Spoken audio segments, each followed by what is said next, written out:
कि यदि तुम्हें कोई गाली दे तो तुम उसका मंगल मनाओ, यदि तुम्हारा कोई अपमान करे तो तुम उसका सम्मान करो, यदि तुम्हारा कोई बुरा करना चाहे तो तुम उसका भला करो, तभी तुम में और उसमें अंतर होगा। जो हमारी निंदा करे स्वस्थ रहे, उसको कभी एक कांटा भी ना लगे।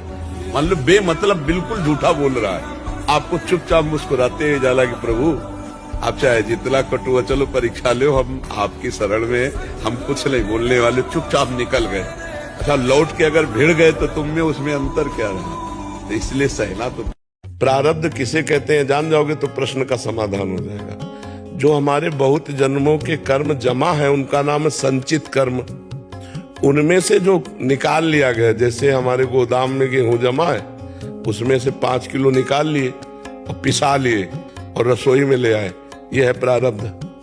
और वो जो जमा है वो है संचित, और अब जो कर रहे हैं उसे क्रियमाण कर रहे हैं। तो शरीर रचने के समय जो कर्म शुभ अशुभ से इसका हिसाब हो गया कि ये 5 वर्ष में ठोकर लगेगी, इतने में ये होगा, इतने में, पूरा पहले से निश्चित हो चुका है। दुख और सुख 2 बातें, तो अब वो नहीं मिटाई जा सकती।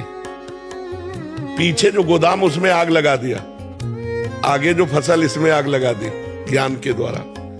लेकिन जो शरीर बन के आया कि 35 वर्ष में किडनी फेल हो जाएगी, तो फेल हो गई। नई खेती भजन की आज की है, आज भजन कर रहे हैं, लेकिन पीछे जो हमने कर्म किया उसका फल पहले से निश्चित हो चुका है। और ये पूरा सब कर्मों का फल नहीं है, सब कर्म तो संचित कर्म है, वहां तो गोदाम लगा हुआ है कर्मों का, उसको भगवान जला देंगे। इसको भजन के द्वारा नष्ट करते हैं जो नया क्रियमाण है, और प्रारब्ध को भोग लेते हैं। आप समझ पा रहे हैं? तो प्रारब्ध इसीलिए बड़े बड़े संतों को भोगना पड़ता है। कि रामकृष्ण परमहंस जी के कैंसर था, बड़े बड़े संतों के शरीर में देखा जाता है, तो बोला फिर कौन सा कर्म है? जब सब कर्म नष्ट हो जाते हैं तो इनको स्वस्थ होना चाहिए।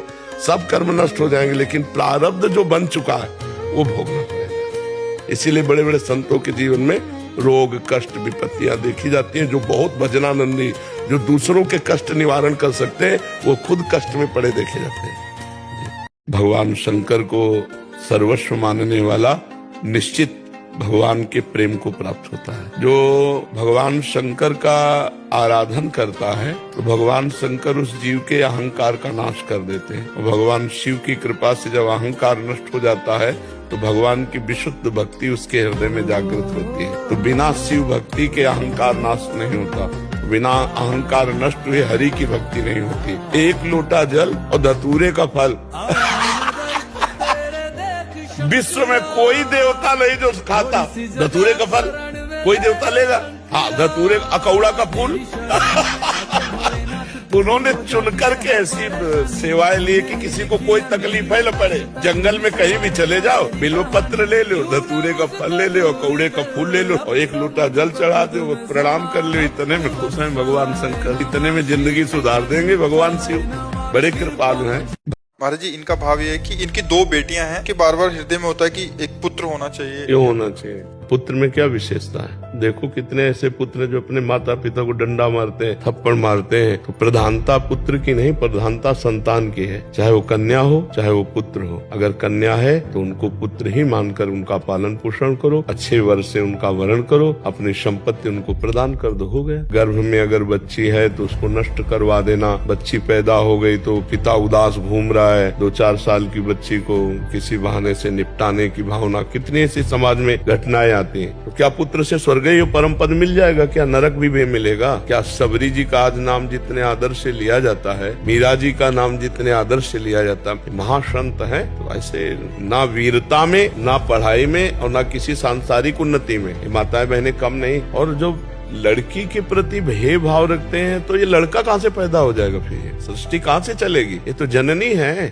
सब मरेंगे तो मृत्यु अपना काम करेगी, चाहे संत हो चाहे असंत हो, चाहे बच्चा हो चाहे जवान हो, चाहे बुद्धिमान हो चाहे मूर्ख हो, चाहे पापी हो चाहे पुण्यात्मा हो, मृत्यु लोक में है, मतलब मरेगा। अब समय निश्चित नहीं है। समय किसी का बाल्यावस्था में ही मृत्यु, किसी की जवानी में, किसी की वृद्धावस्था। तो हमें पहले से तैयार रहना चाहिए कि ये सब बिछुड़ेंगे। हमको जो वैराग्य हुआ बचपन में वो इसी बात से हुआ। हम अपनी माँ से बहुत प्यार करते थे, तो जब स्कूल से आते लगता है ये मरेगी, जब ये मरेगी तब मैं कैसे जी पाऊंगा। ये शाश्वत संबंध नहीं है। तो कौन ऐसा है जो मेरा वास्तविक मित्र बन सकता है तो बस हृदय से आता भगवान से, तो फिर उन्हीं के लिए जीवन अर्पित की हुई। जो सच्चा मित्र है उसी को प्राप्त करना है, उसी से प्यार करना है। और मृत्यु होने पर बड़ा दुख होता है, क्योंकि जिससे हमें प्रियता होती है, लगाव होता है, उसको सदैव पास रखने की इच्छा होती है। और मृत्यु पास रहने देगी नहीं, सदैव नहीं रहने देगी, ये बिछुड़ेगी ही, यहाँ बिछुड़ना ही है। इसीलिए फिर मन हट जाता है और लगता है कि ऐसी जगह लगाओ जहाँ बिछुड़ना ना हो। वो है श्री कृष्ण, वो है किशोरी जी। जहाँ मन लगा दो तो फिर बिछुड़ना नहीं होगा, हमारे मन ही में आके बैठ जाएंगे और सदा सदा के लिए बैठ जाएंगे। ज्यादा परेशान नहीं होना चाहिए, पहले तो रिलैक्स हो जाओ। मनुष्य जीवन हाय हाय करने के लिए मिला है, पहले तो एक बार रिलैक्स हो भगवान की शरण में होके, कि बहुत बड़े की शरण में यार हमारे हम कितना क्या कर पाएंगे। छोटे पंख है, आकाश बहुत बड़ा है, कितनी उड़ान भरेंगे, कितनी उड़ान। मच्छर अपने अनुसार उड़ान भरता है, मोर अपने अनुसार, बाज अपने अनुसार, गरुड़ अपने अनुसार, लेकिन आज तक किसी ने आकाश का पार नहीं पाया। ऐसे ही वो परमात्मा, वो परम पुरुष आकाश की तरह है। हम क्या करें, हम उसकी शरण में हो जाते हैं, पहले रिलैक्स हो जाते हैं, भरोसे पे रिलैक्स हुआ जाता है। देखो दरिया है, समुद्र है, भयावह है, लेकिन हम नाविक के भरोसे नाव में बैठ जाते हैं और रिलैक्स होकर के एकदम शोभा देखते हैं, जल तरंगे देखते हैं। अब वहां चिल्लाने लगे, ए डुबो तो नहीं दोगे, ये किधर ले जा, वो कहेगा उतरो, बैलेंस बिगाड़ रहे हो। तुम्हें जब विश्वास नहीं तो नाव में कैसे बैठे हो। पहले तो रिलैक्स हो जाओ कि हम गुरु की नाव में बैठे हैं। ये संसार एक समुद्र है, इसे तैर के नहीं पार किया जा सकता। नानक नाम जहाज है, चढ़े से उतरे। अगर हम नाम जब कर रहे हैं तो हम जहाज में बैठ गए हैं, अब हमको क्या, हमारे गुरुजन कहते चढ़े से उतरे पार, अब बस पकड़ लो, नाम पकड़ लिया। अब आदेश है कि समाज सेवा करो, संत सेवा करो, माता पिता की सेवा करो, गुरुजनों की मन माया कहाँ है, हमें बताओ माया कहाँ है। जब हम गुरुजनों की आज्ञा के विपरीत चलते हैं तो माया है, और गुरुजनों के अनुकूल चले तो वही माया भक्ति है। ये शरीर माया है, ये कपड़ा माया है, ये आवाज माया है, ये माइक माया है, मोबाइल माया है। तुम्हें लाया वृंदावन की नहीं लाया तो माया बाधक थोड़ी है। अगर माया बाधक होती तो कैसे बात बन जाती। बाधक है भगवान से विपरीत चलना। अब उसी मोबाइल में गंदी बात देखो, अब माया हुए, और उसी में सत्संग सुना तो देखो परम पावन श्री धाम वृंदावन में संत समागम में आप बैठे। सुतदाराधन लक्ष्मी पापियों के घर होए, और संत समागम हरिकथा तुलसी दुर्लभ होए। इसलिए जो हमारे गुरुजनों की वाणी है उसका रोज स्वाध्याय करो, गुरुवाणी को, और नाम जप करो, और सेवा जरूर शरीर से करो, तभी शरीर निष्पाप होता है सेवा से। प्रेमानंद महाराज, जंतुर भरने में इतनी ताकत नहीं कि हमारे कर्मों को नष्ट कर दे। ये भगवान ने आयुर्वेद बनाया, भगवान ने डॉक्टर बनाए। भारत में इतने बड़े पढ़े लिख कर डॉक्टर ये सब बेवकूफ है क्या? वशिष्ठ जी जैसा कोई ज्ञानी महात्मा बिरला ही होता है। राम जी को 14 वर्ष का वनवास, सिया जी का हरण, दशरथ जी का मरण, कौशल्या का वैधव्य, इसे नहीं रोक पाए। और कह रहे हैं भरत जी से, सुनो भरत भावी प्रबल, बिलख कहो मुनिनाथ, हानि लाभ जीवन मरण जस अपजस विधिहान। हमारे भारतवासी ऐसे अंधविश्वासी हैं, इसमें लगे। इस बात को हम अंधविश्वास का खंडन करते हैं। अंधविश्वास अगर मानो तो गुरु के वचन मानो। बोले राधा जपो, कृष्ण जपो। अब बुद्धि लगाने की जरूरत नहीं, जप के देखो तुम्हारा मंगल हो जाएगा। कृष्ण नाम तुम्हारा मंगल कर देगा, राधा नाम तुम्हारा मंगल कर देगा, राम नाम तुम्हारा मंगल कर। ये जंतु रंतु ये मंगल नहीं करने वाले, बस पक्का कह रहे। महीना 2 महीना 4 महीना कोई मंत्र जपता होगा तो सिद्धियां अपनी बताता होगा। यहाँ बचपन से मंत्र ही जप रहे हैं। हमारे ब्रज में एक से एक सिद्ध हुए, बताओ कौन जंतुर बांधने वाला हो। एक ये पाखंड में मत फंसो कि कोई महात्मा तुम्हें रोग रहित कर देगा। ये जादू टोना और कोई काला जादू दुनिया का जो है ना, ये कुछ असर नहीं करेगा। भगवान का भजन करो। अब भगवान का भजन नहीं करोगे तो कोई जादू टोना करे चाहे न करे, वैसे दिमाग खराब है। जहां डिप्रेशन की दवा होती है उनमें बैठो जाकर डॉक्टरों के पास, तो 50 लोग आते हैं। अब उनका दिमाग ही उनको परेशान किए, उनके कौन भूत चढ़ा हुआ है। अब निगेटिव सोच, नकारात्मक सोच कर करके उनको परेशानी हो रही। हमें लगता है हम व्यर्थ का चिंतन न करके राम कृष्ण हरि जपे, राधा राधा जपे तो सर्व मंगल हो जाए। कोई ऐसा नहीं तंत्र मंत्र जादू टोना कि हमें कोई परेशान किए, कोई नहीं। हमारा कर्म ही हमको परेशान किए। और दूसरा कोई अगर ऐसा होता तो जितने तंत्र मंत्र वाले हैं सबको मार डाले, स्वयं राजा बन जाए, स्वयं संविधान बन जाए। पर कर सकते हैं क्या? नहीं कर सकते। आपके अंदर सारी विद्या पहले भी विद्यमान थी, लेकिन ककारा पढ़ना पड़ा ना, मास्टर के पास जाना पड़ा ना, इसके बाद आप पीएचडी कर पाए। विद्या तो पहले भी थी। ऐसे ही भगवान हैं, जैसे बहुत समझदारी से दूध में घी है, पूड़ी बना के दिखाओ, नहीं बनेगी ना। उसकी प्रक्रिया है, दूध का दही जमाओ, दही का मक्खन निकालो, मक्खन को गर्म करो, अब घी बन गया, पूड़ी निकाल लो। ऐसे ही परमात्मा है, उसकी प्रक्रिया है। वो प्रक्रिया संत महात्माओं के समीप जाने से, उनके वचनों से, प्राप्त उपासना की क्रिया से, तब वो अंदर प्रकाशित हो जाता है। वो है तो जैसे दूध में घी। मेहंदी का पत्ता देखा है? उसमें कभी लाली मिली है? खोज लेना, फिर मंगा के देख लेना। अगर एक रेशा लाली दिखाई दे तो बताना, लेकिन प्रक्रिया से जब उसको हाथ में लगाओ और फिर धो तो लाली ही लाली रहेगी। ऐसे ही परमात्मा है। कभी देखा है तुमने? नहीं।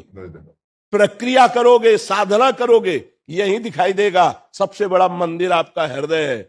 बाहर घूम आओ और अगर अंदर के ठाकुर को नहीं पहचाना, यहां भगवान को नहीं देखा, कहीं नहीं मिलने वाला, और यहां देख लिया तो कुत्ते में भी वही दिखाई देगा, दूसरी जगह ले दिखाई देगा। समझ पा रहे आप? बिल्कुल महाराज, उसी की खोज पे होंगे अभी तक भी वो, मतलब कैसे से कनेक्ट होंगे। हाँ, पहली सीढ़ी हमारी प्रार्थना। जैसे एक मंत्री थे, वो संत संग करते थे, तो सत्संग में उन्हें पता चला कि जो भगवान करते हैं वो सब अच्छा करते हैं, और शरणागत भाव ले लिया, और फिर ये सुना कि शरणागत का भगवान हर विधान स्वयं करते हैं। तो जो कुछ हो, तो बस वो एक शब्द सीख गए थे, बड़ी कृपा, बड़ी कृपा।